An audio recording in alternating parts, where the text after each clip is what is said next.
Hello दोस्तों, कैसे आप? उम्मीद करता हूँ आप लोग अच्छे होंगे और आप लोग की प्रैक्टिस अच्छी चल रही होगी। दोस्तों, आज की वीडियो में मैं बात करूँगा कि क्या कंपनियां इंटरव्यू के टाइम या जॉब के टाइम आपसे सर्टिफिकेशन की डिमांड करती हैं, आपसे सर्टिफिकेट्स की डिमांड करती हैं, कैड्स जो भी सॉफ्टवेयर आपने सीख रखा है। तो ये आपके मन में भी काफ़ी सारे डाउट होंगे इससे रिलेटेड। तो आज इस डाउट को मैं क्लियर करने वाला हूँ कि इसके पीछे क्या रियलिटी है और क्या आपको इस चीज़ से डरना चाहिए या आप फ्रीली किसी कंपनी में अप्लाई कर सकते हैं। तो विदाउट फर्दर डिले इस वीडियो को शुरू से एंड तक देखिएगा। चलिए शुरू करते हैं। मैं आकाश और आप देख रहे हैं मेरा YouTube channel design to star. दोस्तों, इसमें दो तरीके की चीज़ें हैं, दो तरीके की सर्टिफिकेशन है, एक स्किल सर्टिफिकेशन और जो दूसरा है वो सर्टिफाइड प्रोफेशनल। पहले हम स्किल सर्टिफिकेशन क्या है उसके बारे में बात कर लेते हैं और दूसरा सर्टिफाइड प्रोफेशनल क्या है उसके बारे में हम बात करेंगे। पहला स्किल सर्टिफिकेशन क्या है? स्किल सर्टिफिकेशन जैसा कि आप किसी नॉर्मल इंस्टीट्यूट से आप कोई कैड कोर्स करके आते हो। सपोज आप किसी कैड सेंटर से आपने कोई कोर्स कर लिया है, तो वहाँ से जो सर्टिफिकेट मिलता है उसकी क्या वैल्यू है। और आप किसी अदर इंस्टीट्यूट से भी सीखते हो, जैसे कि आप स्किल सर्टिफिकेशन के अंदर ये सारे इंस्टीट्यूट एक ही कैटेगरी में आएंगे। कोई भी इंस्टीट्यूट ले लो आप, बहुत सारे लोकल इंस्टीट्यूट हैं या फिर कोई प्रोफेशनल इंस्टीट्यूट भी बहुत सारे हैं, वहाँ की भी सर्टिफिकेशन को ले लो। तो उसकी क्या वैल्यू होगी उनके सर्टिफिकेट्स की। तो रियलिटी ये है कि अगर आप किसी भी कंपनी में अप्लाई करते हो और उस इंस्टीट्यूट से आपने सीख रखा है, तो उस सर्टिफिकेट की वैल्यू से ज़्यादा आपकी स्किल्स की वैल्यू है। कोई भी कंपनियां ये पहले डिमांड नहीं करती कि आपने सर्टिफिकेट कहाँ से किया है, आपने कोर्स कहाँ से किया है। ओके, उनको ये मतलब है कि आपने क्या सीखा है वहाँ से। सबसे ज़्यादा प्रायोरिटी इस चीज़ को दी जाएगी। अगर आपने सीख ही रखा है बहुत ही अच्छे इंस्टीट्यूट से और रियलिटी में आपको डिज़ाइन बनाने आ ही नहीं रहा, तो उस सर्टिफिकेट की वैल्यू क्या होगी? वो कंपनी उस सर्टिफिकेट को लेके क्या करेगी? एचआर तो डालेगी नहीं जब आपको ही नहीं आता। तो जो प्रैक्टिकल चीज़ें हैं वो है बिल्कुल भी डिमांड नहीं करती। आपको इस चीज़ से घबराने की ज़रूरत नहीं है कि आपने सीख तो रखा है। सपोज आपने किसी प्रोफेशनल टीचर से सीख रखा है, किसी इंडस्ट्रियलिस्ट से सीख रखा है, तो आपके पास सर्टिफिकेट तो नहीं मिला, लेकिन आपके पास अच्छी स्किल्स हैं, आपके पास अच्छे कैड के नॉलेजेस हैं, डिज़ाइन के अच्छी कॉन्सेप्ट्स हैं, डिज़ाइन की अच्छी क्लियरिटी है, विजन अच्छा है, तो आप इजीली कहीं पे भी अप्लाई कर सकते हो। आपको कोई डरने की ज़रूरत नहीं है। मैंने अपने बिहार पे काफ़ी सारे लोगों को सिखाया, सर्टिफिकेशन उनके पास नहीं है फिर भी वो अच्छी अच्छी कंपनियों में जॉब कर रहे हैं।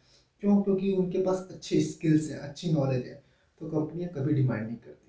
अब हम आते हैं दूसरी बात, सर्टिफाइड प्रोफेशनल्स की। तो सर्टिफाइड प्रोफेशनल क्या होते हैं? जो सॉफ्टवेयर जिस कंपनी का है उनके सर्टिफिकेशन होते हैं ये सर्टिफाइड प्रोफेशनल। जैसा कि सॉलिड वर्क्स के अंदर आप CSWP, CSWA certified solid work certified professional, solid work certified associate, ये जो सर्टिफिकेशंस होते हैं वो सर्टिफाइड प्रोफेशनल में काउंट किए जाते हैं।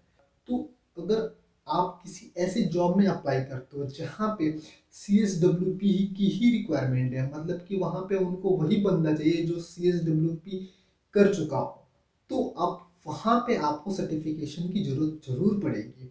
वहाँ पे तो आप कोई कॉम्प्रोमाइज़ नहीं कर सकते क्योंकि वो सॉल्ववर्क्स का सर्टिफिकेशन डिमांड करेंगे और उसी लेवल का ही बंदा वो हायर करेंगे। भले ही आपके पास सर्टिफिकेट ना हो, लेकिन आपके पास अच्छी नॉलेज है, CSWP जो बंदा होगा CSWP का उससे भी ज़्यादा नॉलेज है, तो भी वो आपको हायर नहीं करेंगे क्योंकि आपके पास सर्टिफिकेशन नहीं है। तो ये मोस्टली एमएनसीज कंपनियां ये डिमांड करती हैं। मोस्टली फ्रेंच चाहे जर्मन चाहे ऑटोमोबाइल इंडस्ट्रीज की जो अच्छी कंपनियां होती हैं, जो पर्टिकुलर डिज़ाइन का कोर बंदा हायर करती हैं, वो लोग ये चीज़ें जरूर डिमांड करती हैं। तो मोस्टली एमएनसीज कंपनियों में ये चीज़ें देखने को मिलती हैं। जो दूसरा होती है स्किल सर्टिफिकेशन, उसके अंदर आप जहाँ पे ये क्राइटेरिया नहीं होता कि आपको CSWP या CSW या सॉफ्टवेयर का सर्टिफिकेशन होना जरूरी है, मतलब कि सॉफ्टवेयर की कंपनी का सर्टिफिकेशन होना जरूरी है। तो वहाँ पर ये चीज़ अगर कहीं पे रिक्वायरमेंट नहीं है तो वहाँ पे आप किसी भी तरीके का सर्टिफिकेट लेने की जरूरत नहीं है, आप डायरेक्टली अप्लाई कर सकते हो बेझिझक। तो ये रियलिटी थी सर्टिफिकेशन की। आपको बिल्कुल भी डरने की जरूरत नहीं है। इंडियन मार्केट और मोस्टली एमएनसीज में बहुत ही रेयरली होता है और बहुत ही कम ऐसे बंदे होते हैं जिनको CSWP या सर्टिफाइड प्रोफेशनल की रिक्वायरमेंट होती है। लेकिन मैं रिकमेंड करता हूँ कि अगर आप इस फील्ड में घुस चुके हो तो सर्टिफिकेशन जरूर लो, क्योंकि क्या होता है कि आप ग्रो करोगे। स्टार्टिंग में आप जीरो लेवल से ऊपर यहाँ तक है, लेकिन जब इस लेवल से और ऊपर आप जाना चाहोगे तो ज़रूरी है कि आपके पास फुल प्रूफ डिज़ाइन स्किल्स हो।